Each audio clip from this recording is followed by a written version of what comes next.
এরাতে এয়ারপোর্টে শরীফুল ইসলাম সব আনুষ্ঠানিকতা সব চেকিং শেষ করে ছুটছেন অস্ট্রেলিয়ার উদ্দেশ্যে। এয়ারপোর্ট ফাঁকা থাকায় নেই কোনো বাড়তি ভোগান্তি, নিজের কাজ নিজেই সেরে নিচ্ছিলেন এই বাঁহাতি পেসার। তার স্বাভাবিক আর নির্ভর চলাফেরায় যেন আলাদাভাবে নজর কাড়ে।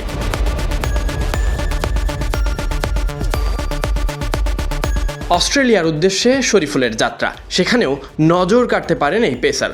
অন্যদিকে দল থেকে ছিটকে গেছেন জাকের আলী অনিক, মুশফিক পেসার। ক্রিকেটে তাই এটাকে বলতেই পারেন কারো পৌষ মাস তো কারো সর্বনাশ। তবে ব্যক্তিগত হিসেবের বাইরে শেষ পর্যন্ত সব কিছুই দলের ভালোর জন্যে। আর সেই হিসেবেই সব বদলে দিচ্ছে। শক্তি বাড়াতে অস্ট্রেলিয়া মিশনে যুক্ত হচ্ছেন শরীফুল ইসলাম, সঙ্গে ইনজুরি কাটিয়ে ফিরছেন লিটন কুমার দাসও। সব মিলিয়ে চোটের ধাক্কা সামলে নতুন করে সাজছে বাংলাদেশ। শরীফুলের জন্য অবশ্য সফরটা শুরু হচ্ছে একটু ভিন্ন রকম সৌভাগ্য নিয়ে। প্রথম টেস্টটা মাঠে বসে দেখার সুযোগ পাচ্ছেন, এরপর অপেক্ষা থাকবে দ্বিতীয় টেস্টে সুযোগ পাওয়ার।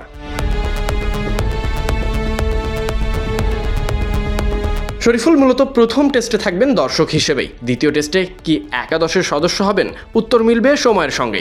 আপাতত অস্ট্রেলিয়ার পথে শরীফুলের এই যাত্রা শুভ হোক। দলের শক্তি বাড়ানোর মিশনে তার প্রত্যাবর্তন কতটা কাজে আসে সেটা এখন দেখার অপেক্ষা।